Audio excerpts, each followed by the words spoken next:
સુરત શહેરના વેસુ વિસ્તારમાં આગનો બનાવ બન્યો છે। દ્રશ્ય જોઈ શકાય છે। વેસુ વીઆઈપી રોડ પર આવેલ ગ્રેન્ડ અલ્ટિમા નામની આ બિલ્ડિંગ છે અને 9મા માળે જે છે આગ લાગી હતી। આગ લાગવાની સાથે બિલ્ડિંગમાં રહેતા લોકોમાં અફરાતફરીનો માહોલ સર્જાઈ ગયો હતો। દ્રશ્ય જોઈ શકાય છે। ફાયરની ટીમ આવી પહોંચી છે। સતત આગ પર પાણીનો મારો ચલાવીને કાબુ મેળવવામાં આવ્યો છે। હાલ કુલિંગની કામગીરી ચાલી રહી છે, પરંતુ આગની ચપેટમાં જે મકાન છે, જે ફ્લેટ છે, ફ્લેટનું જે ફર્નિચર સહિત ઘરનો समग्र माल सामान जैसे बड़ी ने खाक जैसे થઈ ગયો છે। कैसे आग का बनाव बना? पता नहीं, हम लोग तो अंदर ही थे, वो लोग भाग के आए बाहर से।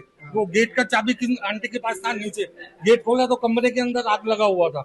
तो फिर वो गेटमैन ने उस पर प्रेशर किया, उसके बाद अचानक ही भड़क गया आग, तो सब बाहर आ गए। हम लोग भी घबरा गए अपने घर में। यहाँ पर धुआं धुआं हो गया बहुत ज्यादा।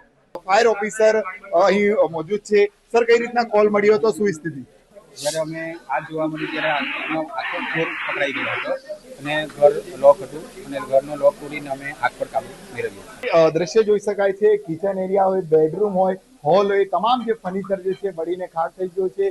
લાખો રૂપિયાનું જે છે નુકસાન જે છે થયું છે।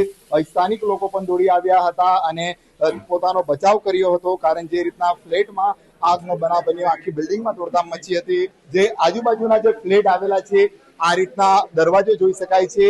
આગ અહીં સુધી પસરી હતી, લોકોના જીવ અદ્ધર થઈ ગયા હતા। જે રીતના બનાવ બન્યો હતો, લોકોમાં અફરાતફરીનો માહોલ સર્જાયો હતો। હાલ તો આગની ચપેટમાં જે 9મા માળનો જે ફ્લેટ આવેલો છે એ બળીને ખાક થઈ ગયો છે, ત્યારે 10મા માળે પણ જે ફ્લેટ પર સામાન્ય નુકસાન થયું છે, પરંતુ જે રીતના દોડધામ મચી હતી, લોકો જે છે પોતાના જીવ બચાવીને દોડતા થઈ ગયા હતા અને ફાયરની ટીમ આવીને પહોંચી હતી। આગ પર મારો ચલાવીને હાલ કાબુ મેળવી લીધો છે, પરંતુ આગની ચપેટમાં જે લાખો રૂપિયાનું નુકસાન થયું છે, પરંતુ કોઈ હાલ જાનહાનિના સમાચાર નથી।